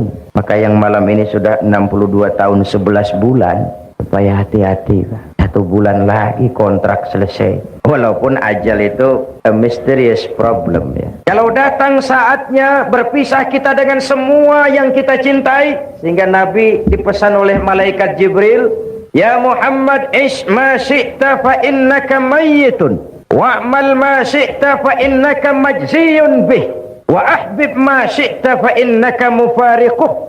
Muhammad, hiduplah seenakmu, hiduplah semaumu. Kalau dilarang tidak terlarang, dicegah tidak tercegah, mau juga kau memperturutkan hawa nafsumu, silahkan. Mau ke barat, ke baratlah, mau ke timurlah. Mau menegakkan yang ma'ruf, oke. Mau membina yang munkar, silahkan. Mau jadi orang baik-baik, boleh. Mau jadi tidak baik, silahkan. Hiduplah semaumu. Wa innaka mayyitun, jangan lupa kamu akan mati. Terus mafhum mukhalafahnya, kalau kamu tahu kamu akan mati, jangan hidup seenaknya. Maaf, ibu-ibu ini akan mati apa tidak? Mati. Mati. Bapak-bapak, saudara-saudara, saya belakangan sedikit. Kalau saya terserah sih, saya sih mudah saja. Saudara-saudara dulu, saya belakang boleh. Atau saya belakang, saudara dulu juga, silahkan. Hiduplah seenakmu. Tapi jangan lupa kamu akan mati. Kalau mati, dibawa ke kubur. Yang mengantar cuma 3. Ahluhu wa maluhu wa amaluhu. Keluarga, harta, amal ikut mengantar. Tapi sayang, 1000 kali sayang, yang 2 kembali lagi ke rumah. Tidak mau ikut masuk ke liang kubur. Pertama, keluarga. Tidak seorang keluarganya yang bagaimanapun cintanya kepadanya yang mau ikut masuk ke liang kubur. Tidak istri, tidak suami, tidak kemenaan, tidak om, tidak tante, tidak seorang pun. Istri bapak ini yang katanya setia kepada bapak, yang dulu pernah berjanji buat sehidup semati di bawah tiang listrik. Dulu dia berkata, bang, apalah artinya hidup ini tanpa engkau di sisiku, bang. Dulu jangan berharap bapak masuk liang lahat, istri bapak akan mau ikut masuk ke dalam. Matanya yang sebelah kiri memang menangis, yang sebelah kanan cari ganti. Siapa?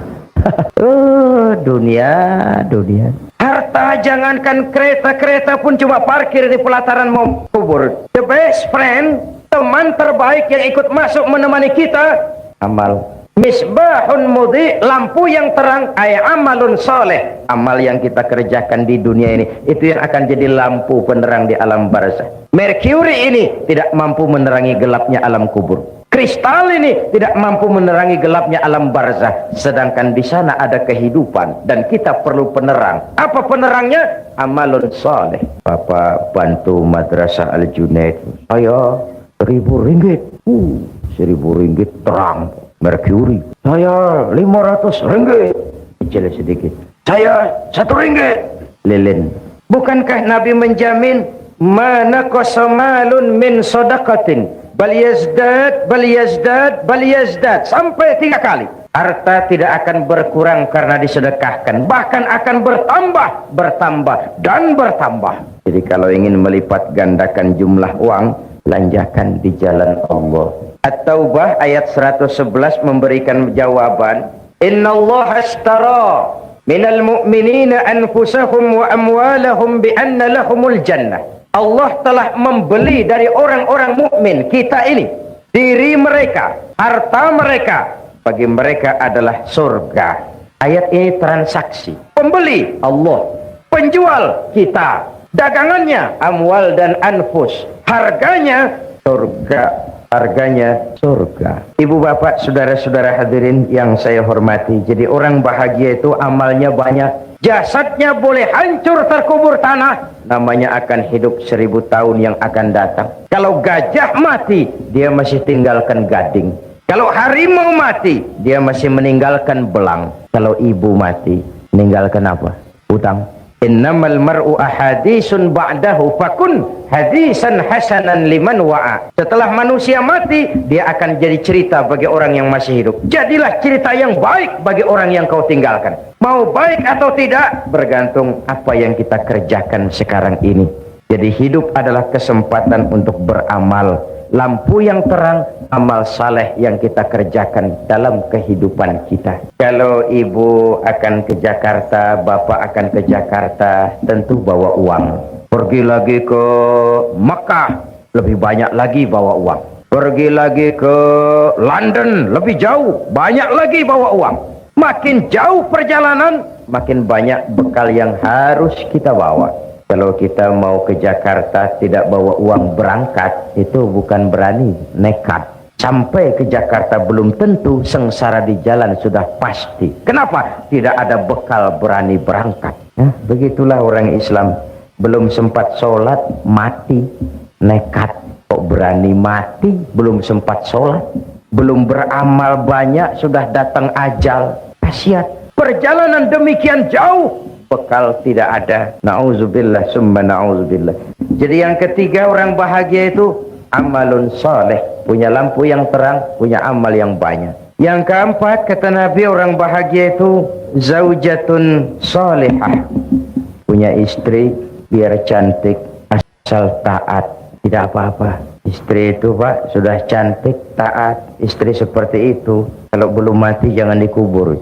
Sudah cantik, taat. Apa artinya? Rumah tangga sakinah. Tidak ada sukses yang tidak berangkat dari rumah tangga. Career, profesi, tidak ada keberhasilan yang tidak ditunjang dari kehidupan berumah tangga. Demikian pentingnya sehingga Al-Quran dengan bahasa yang indah menyatakan, hunna libasul lakum wa antum libasul lahunna. Baiklah ya, saya kembali kepada soal kita tadi. Misi Islam membebaskan manusia dari kebodohan. Mari kita lihat. Sebenarnya pada saat Quran berkata, tutuplah auratmu, sebenarnya Quran ingin berkata, hai umat Islam, kau harus punya pabrik tekstil. Kalau Islam mengajarkan kebersihan adalah bagian daripada iman, sebenarnya Islam ingin berkata, hai umat Islam, kuasai teknologi canggih, temukan mesin pembersih, dirikan pabrik deterjen.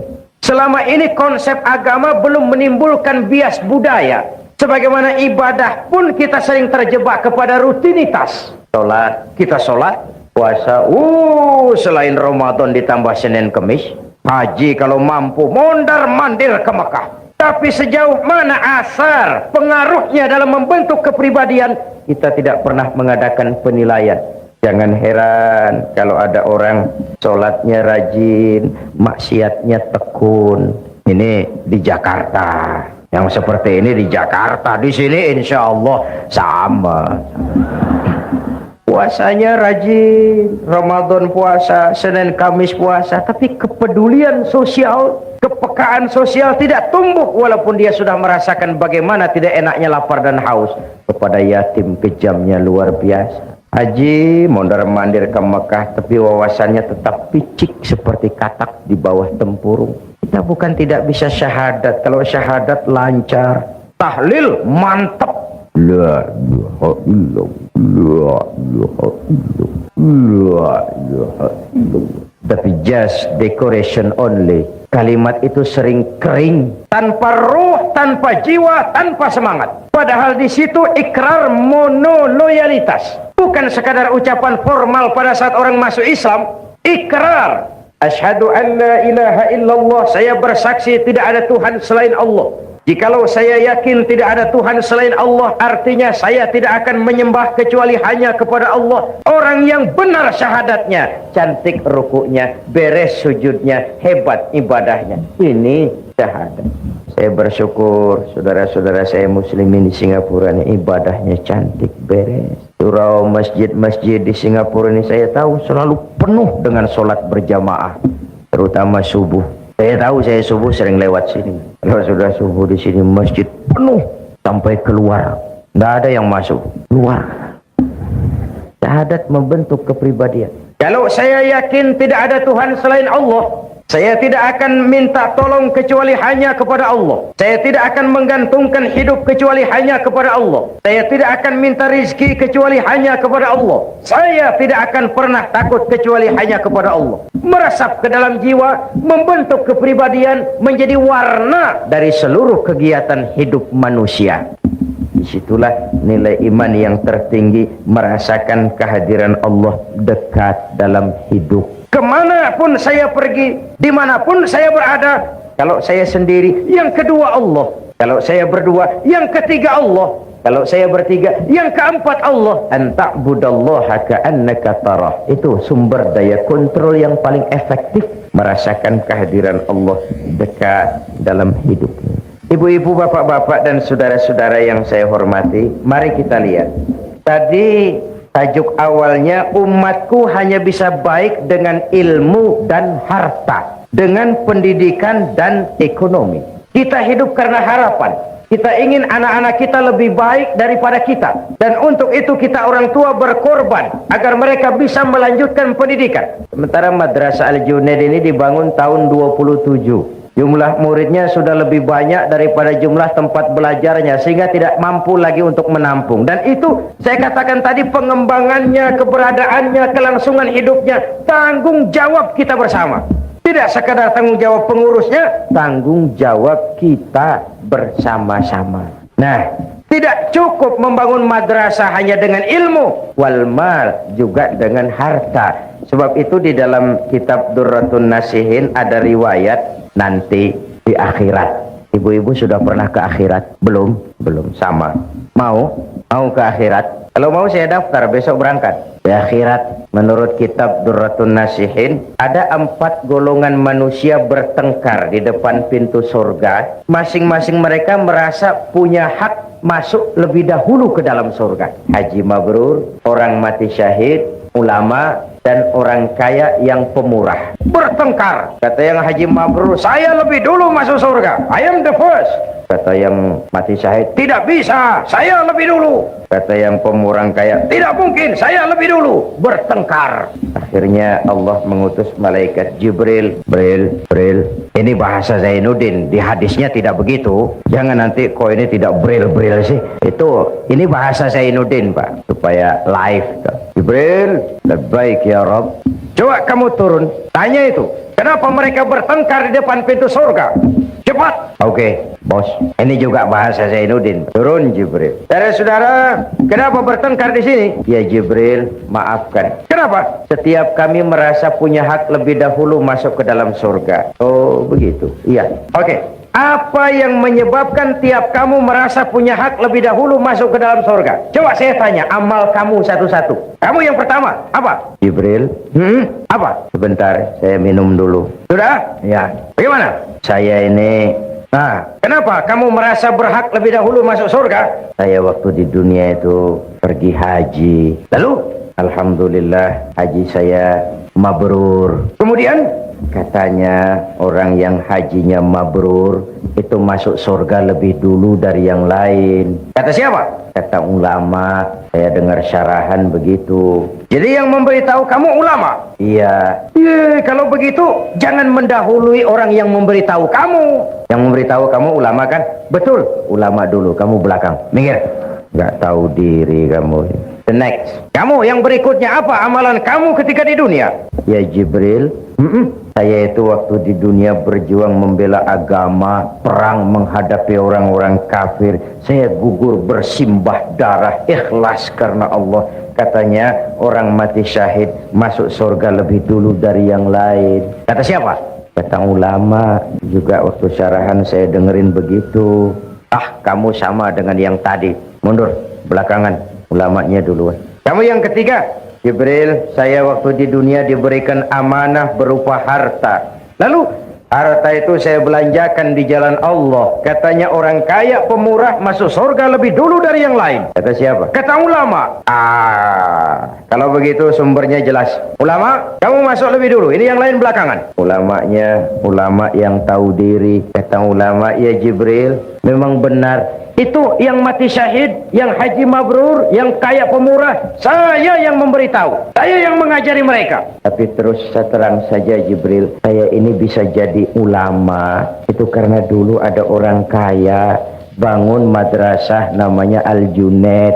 Saya belajar di situ sampai saya jadi ulama. Itu karena orang kaya bangun madrasah. Kalau tidak, sulit saya jadi ulama. Jadi bagaimana? Biarlah orang kaya pemurah masuk surga lebih dulu. Saya ikut menyusul. Asbabun nuzulnya karena dia saya jadi begini. Malu kalau saya harus masuk surga lebih dulu dari orang kaya pemurah tadi. Dia belikan saya kitab, dia bangunkan madrasah, saya belajar di situ. Kalau memang begitu permintaan kamu, oke, silakan. Kamu orang kaya pemurah, masuk lebih dahulu. Ini yang ulama ikut. Jadi bapak-bapak, ibu-ibu, walaupun kita bukan ulama, ada harapan masuk surga lebih dulu dari ulama. Kalau madrasah Al-Junaid dibantu.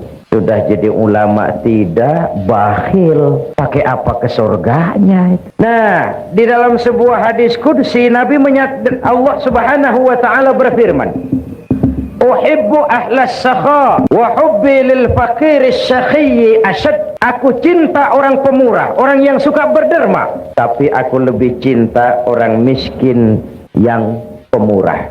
Orang kaya pemurah Allah cinta. Orang miskin pemurah Allah lebih cinta. Kenapa? Kondisi. Orang kaya sodako 1.000 ringgit. Orang miskin sodako 1.000 ringgit. Sama 1.000 ringgitnya, tapi pahalanya lebih besar yang miskin itu. Sebab apa? Buat si miskin 1.000 ringgit dia harus peras keringat banting tulang. Pergi pagi pulang petang cari nafkah. Dia berani seperti beraninya yang kaya itu tadi. Nah, sehingga pada waktu Nabi Sulaiman jihad, beliau mengadakan mobilisasi dana. Sebaca malam ini mengedarkan derma. Yang memberikan sumbangan derma tidak hanya manusia, jin, binatang ikut memberikan sumbangan. Menyumbang semua. Mula-mula datang gajah. Gajah nyumbang kerbau. Datang kerbau. Kerbau menyumbang kambing. Datang kambing. Kambing menyumbang ayam. Datang ayam. Ayam menyumbang burung. Datang burung. Burung menyumbang belalang.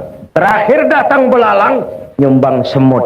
Semut yang kecil. Gajah yang menyumbang kerbau melihat belalang nyumbang semut, senyum sinis. Hei belalang, semut terlalu kecil. Untuk apa Sulaiman kau berikan semut? Lihat aku nyumbang kerbau, kata gajah. Nabi Sulaiman senyum lalu beliau bersabda, Al-hadiyatu biqadril muhdi. Pemberian itu sesuai dengan kemampuan yang memberi. Kalau kamu gajah menyumbang kerbau, pantas. Kamu besar, sumbangannya besar. Kalau kamu belalang menyumbang semut, wajar. Kamu kecil, sumbangannya kecil. Jadi kau jah, walaupun nyumbang kerbau jangan sombong jah. Kamu besar, sumbangannya besar. Yang aneh itu ada gajah nyumbang semut. Orangnya kaya, keretanya banyak, uangnya banyak. Datang panitia pembangunan madrasah Al-Junaid. Ringgit gajah nyumbang kerbau. Saya percaya malam ini di sini banyak gajah-gajah ini Pak. Mudah-mudahan Al-Junaid dapat kerbau. Ibu bapak saudara-saudara hadirin yang saya hormati. Jadi hanya dengan semangat ilmu maka nilai amal itu bisa kita harapkan. Kata orang, dengan ilmu hidup jadi mudah, dengan seni hidup jadi indah, dengan agama hidup jadi terarah. Dengan ilmu hidup jadi mudah, Bapak-bapak yang duduk di sebelah sana tentu tidak jelas melihat ke sini, bisa melihat ke layar. Kemudahan ini karena ilmu. Dahulu kalau ada syarahan ya paling 2-3 ribu orang yang dengar. Sekarang dengan audio visual bisa ratusan ribu bahkan jutaan manusia mendengar pengajian, mengikuti syarahan. Dahulu tahun 50-an orang pergi haji itu 6 bulan zaman unta. Sekarang 1 minggu pun bisa kalau haji yang pas bandrol itu, pas-pasan. Bahkan menurut pabrik puing tahun 2030 dari sini ke Jeddah itu sudah bisa ditempuh dalam 1 jam 35 menit. Sehingga untuk umroh bisa 1 hari pulang pergi. Kenapa? Kemudahan itu karena ilmu. Manusia tidak punya sayap, tapi dengan ilmunya dia bisa terbang lebih tinggi dari burung. Manusia tidak bernapas dengan insang seperti ikan, tapi dengan ilmunya dia bisa menyelam lebih dalam daripada ikan. Kemudahan-kemudahan ini muncul karena kemajuan ilmu. Nah, bidang yang dikelola oleh Al-Junaid adalah mewariskan ilmu-ilmu agama kepada anak-anak kita. Yang kita semua tahu, agama itu bukan sekedar pelengkap tapi pedoman di dalam kehidupan kita semua. Dengan ilmu hidup jadi mudah, dengan seni hidup jadi indah. Dengan seni hidup jadi indah. Saya di Indonesia belakangan ini sedang menggalakkan pagelaran nada dan dakwah untuk mengantisipasi kecenderungan remaja kepada musik. Jadi dakwah syarahan ini bergandeng dengan musik yang bernafaskan agama. Kadang-kadang dengan soneta grupnya Roma Irama, kadang-kadang dengan Bimbo, kadang-kadang dengan Nasyidah Ria Semarang. Ibu-ibu, bapak-bapak, saudara-saudara hadirin yang saya hormati, memang dia alatul malahi, tapi kalau tidak membuat orang jadi lalai, menimbulkan semangat, itu juga merupakan bagian. Innallaha jamilun yuhibbul jamal. Allah itu indah dan menyukai keindahan. Allah itu indah dan menyukai keindahan. Seni bukan untuk seni, tapi seni untuk menunjang keimanan kita kepada Allah Subhanahu wa ta'ala. Seorang seniman yang mempunyai rasa keimanan, kalau dia berdiri di tepi pantai, dia berkata, alangkah indahnya lautan, luas terhampar biru membentang, sementara ombak menghempas diri ke tepian pantai. Kalau laut saja begini hebat, apalagi yang pencipta laut. Allahu Akbar. Dia tidak jadi pemuja laut, dia jadi pemuja sang pencipta laut. Seni yang didasari dengan semangat keimanan. Dengan seni hidup jadi indah. Dengan agama hidup jadi terarah. Tanpa agama, ilmu dan seni sering bikin malapetaka bagi manusia. Tanpa agama, ilmu dan seni bisa membawa kesengsaraan kepada manusia. Nah, untuk itu sekali lagi, Madrasah Al-Junaid ini adalah milik kita bersama. Tanggung jawab kita bersama. Umatku hanya bisa jadi baik dengan ilmu dan harta. Kalau ilmu konteks kaitannya adalah keimanan, maka harta adalah kebersamaan. Yang saya katakan tadi, ringan harus sama kita jinjing, berat harus sama kita pikul. Kalau kita mau rukun, kompak, bersatu, tidak ada yang tidak bisa kita kerjakan. Tapi kalau berpecah belah, apa yang bisa kita lakukan? Alaika bil jamaah, fa innama ya'kulu dhi'bu minal ghanamil qasiyah. Hendaklah kamu selalu berjamaah, rukun, kompak, dan bersatu. Sebab serigala hanya akan memakan kambing-kambing yang berpisah dari rombongannya. Serigala hanya akan memakan kambing-kambing yang berpisah dari rombongannya. Carilah dunia, carilah uang, carilah kedudukan, tapi jangan tujuan. Itu sekadar alat untuk menunjang ibadah kita kepada Allah Subhanahu wa ta'ala. Ibu-ibu, bapak-bapak, saudara-saudara, belum lama ketika saya di Jawa Timur mengadakan tabligh akbar bersama misi kesenian Islam Xinjiang dari Cina, ke tempat saya menginap datang seorang tamu istimewa, Mr. Spalding, konsuler dari kedutaan Amerika di Jakarta. Dia tanya saya, bagaimana pendapat Pak Zainuddin tentang sikap Amerika terhadap Islam dan bagaimana pengalaman Bapak berdakwah di Amerika.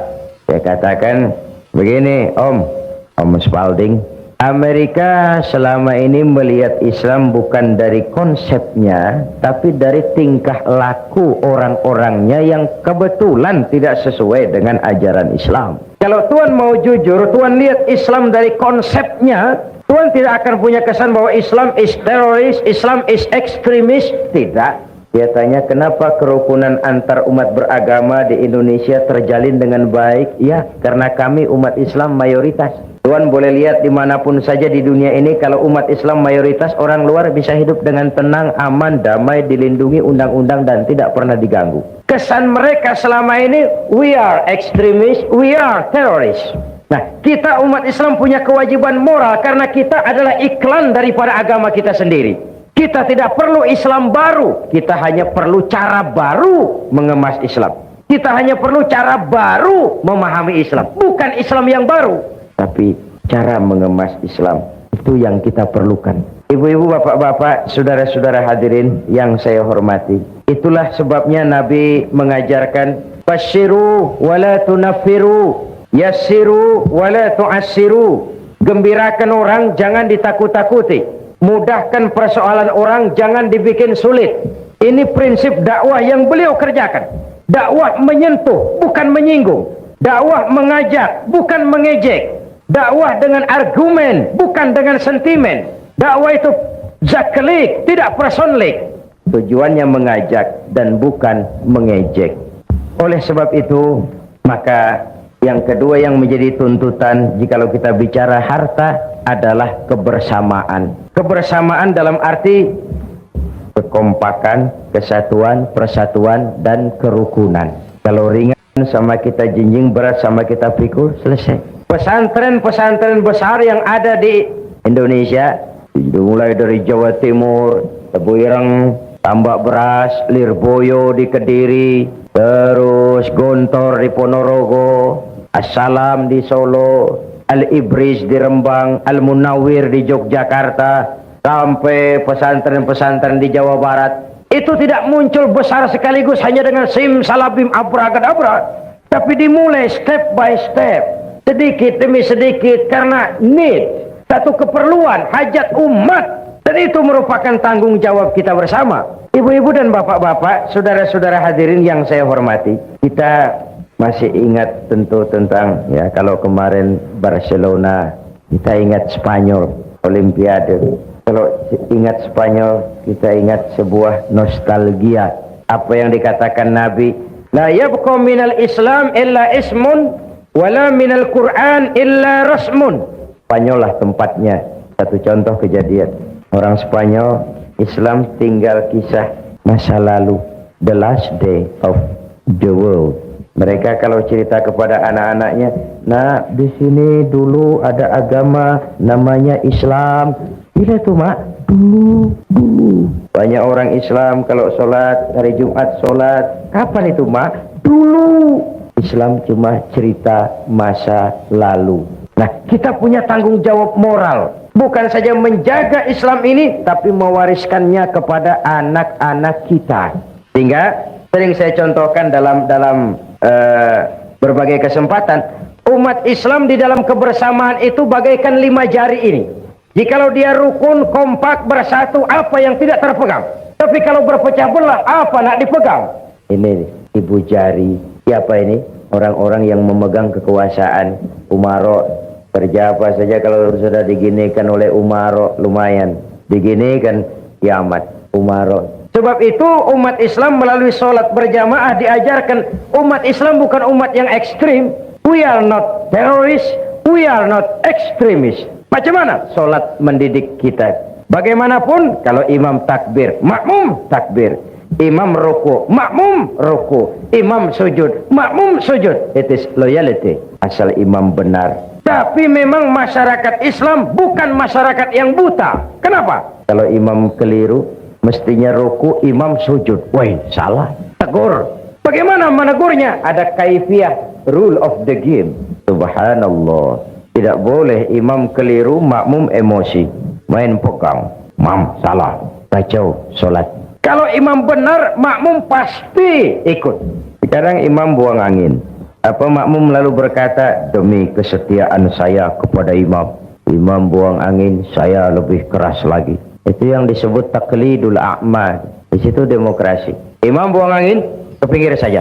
Yang di belakang maju, teruskan pekerjaan imam demi menjaga keselamatan sholat berjamaah. Tidak perlu membentuk sholat baru, lanjutkan saja. Iyyaka na'budu wa iyyaka nasta'in. Sampai situ imam buang angin, ke pinggir. Yang di belakang maju, teruskan.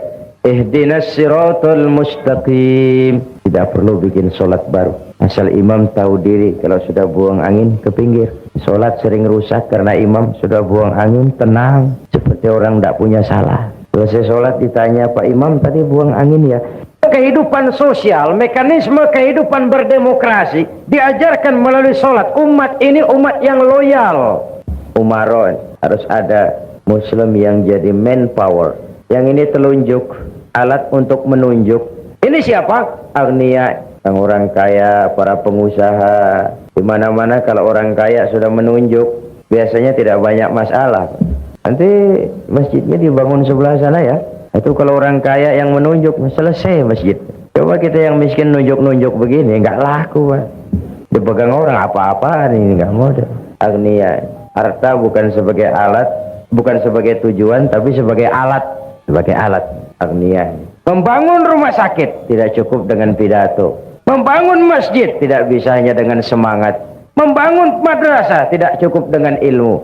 Perlu harta. Ini jari tengah, ke kanan tidak, ke kiri tidak. Istilahnya ini tidak kemana-mana, tapi ada di mana-mana. Ini ulama, tokoh-tokoh agama, para pemimpin menjadi milik semua golongan. Yang ini jari manis, walaupun buntung tetap jari manis namanya. Siapa? Remaja, pemuda. Masa muda adalah masa yang paling manis. Semua harapan milik anak-anak kita. Belum pernah saya dengar ada orang pidato, para kakek-kakek harapan bangsa, belum pernah. Sudah harapan itu remaja, pemuda, the next generation. Tapi itu terutama adik-adik saya, para remaja, para pemuda. Kaulah hari depan Islam di Singapura ini. Di pundakmulah tanggung jawab ini. Dan sekarang kewajibanmu membekali diri. Perjalanan masih panjang, sementara hidup hanya sekadar menunggu giliran. Musim berlalu, ada saat datang, ada saat pergi, itu pasti. Mau hidup harus berani mati. Takut mati, jangan hidup. Takut hidup, mati saja. Jadi berani hidup, tidak takut mati. Yang takut mati, tidak usah hidup. Yang takut hidup, silahkan mati. Hidup bukan undian, jangan berharap untung besar tanpa peras keringat. Biarlah berakit-rakit kita ke hulu, asal bisa berenang-renang ke tepian. Bagaimanapun, lebih baik makan singkong betulan daripada makan roti mimpi. Yang ini, kelingking ini, jari paling kecil. Ini kaum wanita, muslimat, kecil tapi mantap. An-nisa imadul bilad. Wanita tiang negara. Kalau baik wanita, baik negara. Kalau rusak wanita, hancur negara. Karena wanita, negara jaya. Karena wanita, negara hancur. Maka wanita adalah bidadari. Wanita juga kadang-kadang setan. Yang hadir di sini semua bidadari. Bidadari. Tapi kan memang begitu dok. Sejarah ini tidak hanya melahirkan Golda Meir, Indira Gandhi, Bandaran Naike, Margaret Thatcher, Corazon Aquino, Kartini, Dewi Sartika. Sejarah juga melahirkan perempuan-perempuan kelas Cleopatra, Margaret Josephine, Eva Braun, Pamela Bordes, Donna Rice, rombongan-rombongan setan itu. Kalau bersatulah 5 jari ini, rasanya tidak ada yang tidak bisa kita lakukan. Tapi kalau berpecah belah, apa yang mau kita kerjakan? Islam sudah mengikat kita dengan tali akidah. Peristiwa hijrah bersatunya Ansor dan Muhajirin merupakan cermin yang sangat nyata. Begitulah persaudaraan dalam Islam. Tidak, sekali lagi, tidak ada kemenangan tanpa kekuatan, tidak ada kekuatan tanpa persatuan, dan tidak ada persatuan tanpa silaturahmi. Ibu-ibu, bapak-bapak, saudara-saudara hadirin yang saya hormati, jadi saya kembali kepada awal pembicaraan tadi. Misi Islam menyelamatkan manusia dari kebodohan. Yang ingin meraih dunia harus dengan ilmu. Yang ingin menjangkau akhirat harus dengan ilmu. Yang ingin dunia dan akhirat juga harus dengan ilmu. Man arada dunya fa alaihi bil ilmi, wa man arada al akhirata fa alaihi bil ilmi, wa man aradahuma fa alaihi bil ilmi. Imam Ali karramallahu wajhah pernah ditawarkan, "Ya Ali, kalau aku tawarkan kepadamu ilmu atau harta, kau pilih mana?" "Ya, harta." "Ya, ilmu." "Oh, saya pilih ilmu." "Kalau saya berikan ilmu atau harta, yang mana yang kau ambil?" "Ilmu tentu." "Kenapa?" "Pertama, dengan ilmu saya bisa mencari harta. Tapi belum tentu dengan harta saya bisa mencari ilmu." Satu. Yang kedua, harta itu kalau saya berikan orang berkurang. Tapi ilmu kalau saya berikan orang bertambah. Saya ajarkan orang Fatihah, orang lain bisa, saya pun makin hafal. Tidak karena saya ajarkan orang lalu ilmu saya habis. Ajarin Fatihah, datang orang lain, "Pak, tolong saya diajar." "Oh, sudah tidak ada, Fatihah saya sudah habis, sudah diajar." Tidak ada. Tapi uang kita berikan kepada orang berkurang. Ilmu kita berikan kepada orang bertambah. Yang ketiga kata Imam Ali, ilmu menjaga kita. Harta kita yang jaga. Makin banyak harta, makin sulit menjaganya. Makin banyak materi, makin banyak pula penjaganya. Kadang-kadang tidur tidak nyenyak, teringat harta. Tapi ilmu, semakin banyak ilmu, semakin terjaga dan terpelihara diri. Sebab itu diingatkan oleh Nabi, "Inna akhsyaran nasi yaumal qiyamah la rajulun amkanahu Allahu li talabil ilmi falam yatlubhu." Orang yang paling menderita, orang yang paling rugi di akhirat nanti, orang yang oleh Allah diberikan kesempatan menuntut ilmu, tapi tidak digunakan kesempatan itu dengan sebaik-baiknya. Tidak ada yang bisa kita kerjakan tanpa ilmu. Bahkan kata Imam Ibn Ruslan, beramal pun tanpa dasar ilmu. Wa kullu man bighairi ilmin ya'malu a'maluhu mardudatun la tuqbalu. Beramal tidak dengan dasar ilmu, ditolak amalnya. Walaupun niat baik, tanpa ilmu bisa kacau. Contoh, dahulu di kampung saya ada 3 orang bodoh sholat di surau. Suraunya sudah tua, atasnya pagar, banyak tikus. 1 jadi imam, 2 jadi makmum. Waktu tahiyat, at-tahiyat, baru sampai tikus jatuh tepat di depan imam, besar. Imam lantaran terkejut mau at-tahiyatul, tikus jatuh, rusak sholatnya. Temannya yang di belakang maksudnya baik, mau menegur, baik maksudnya. Cuma karena tidak ada ilmu, tidak mengerti bagaimana menegurnya. Lain pegang, yang sholat tak boleh bercakap loh. Sudah 2 yang batal. Yang 1 mestinya selamat, malah berkata, "Untung saya diam saja," katanya. Akhirnya jadi ngobrol semua. Lain lagi anak kecil budak nih. Kata maknya, "Nak, sholat kau sana." "Saya tak pandai sholat, Mak." "Kau ikut sajalah ayahmu. Apa yang bapakmu kerjakan, ikut sajalah." "Yalah, kalau ikut bolehlah." Sholatlah di belakang bapaknya. Sholat di balai bambu, tidak pakai tikar.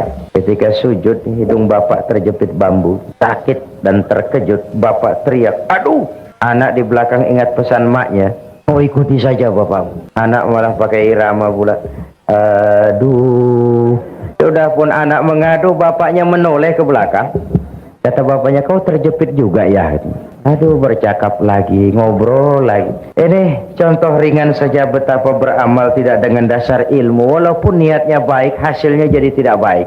Umat Islam hanya akan berjaya, bisa berjaya dengan kekuatan ilmu dan kekuatan ekonomi. Dari sini kita berangkat untuk mengejar ketinggalan-ketinggalan kita. Dasar semangat landasannya tidak lain adalah iman dan ukhuwah, keyakinan dan kebersamaan. Karena iman kita hidup, untuk iman kita berjuang, dalam iman kita ingin kembali menghadap Allah. Membina madrasah Al-Junaid, membantu madrasah berdampak buat madrasah, kalau bukan iman yang jadi tuntutan, sulit, berat. Sebagaimana hijrah Nabi dan sahabat ke Mekah. Apa nak dicari?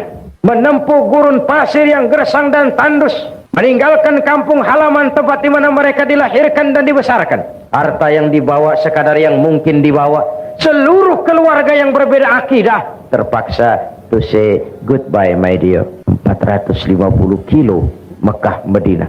Kalau siang panasnya membakar kulit, kalau malam dinginnya menusuk ke tulang sumsum. Apa yang mereka cari? Jawabannya sama dengan kalau saya berkata, "Bapak Ibu malam ini datang ke sini." Apa Apa yang dicari? Cuma sekedar ingin melihat makhluk bernama Zainuddin? Tidak, iman. Karena iman, Nabi dan sahabat meninggalkan kampung halaman. Karena iman, mereka tinggalkan harta benda. Karena iman, mereka pisah dengan semua keluarga. Kalau iman sudah bicara, yang jauh terasa dekat, yang lemah jadi kuat, yang takut jadi berani. Kalau iman sudah bicara, sengatan terik matahari laksana sinar bulan purnama. Kalau iman sudah bicara, penjara bisa lebih indah dari istana. Bahkan tali gantungan laksana lambayan tangan bidadari. Itu yang dirasakan Abdul Qadir Audah. Itu yang dirasakan Hasan Al-Banna. Itu yang dirasakan Sayyid Qutb pada saat naik tiang gantungan. Karena iman, tiang gantungan laksana lambayan tangan bidadari. Karena iman kita hidup.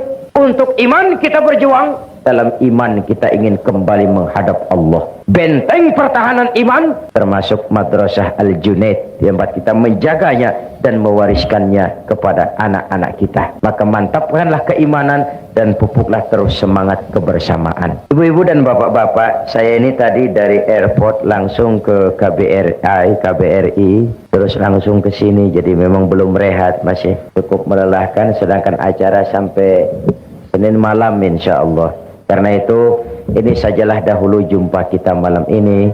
Insya Allah di lain kesempatan kita jumpa lagi. Pepatah mengatakan, wa qad yurja li jarhi sayfi bur'un wala bur'u lima jaruhal lisan.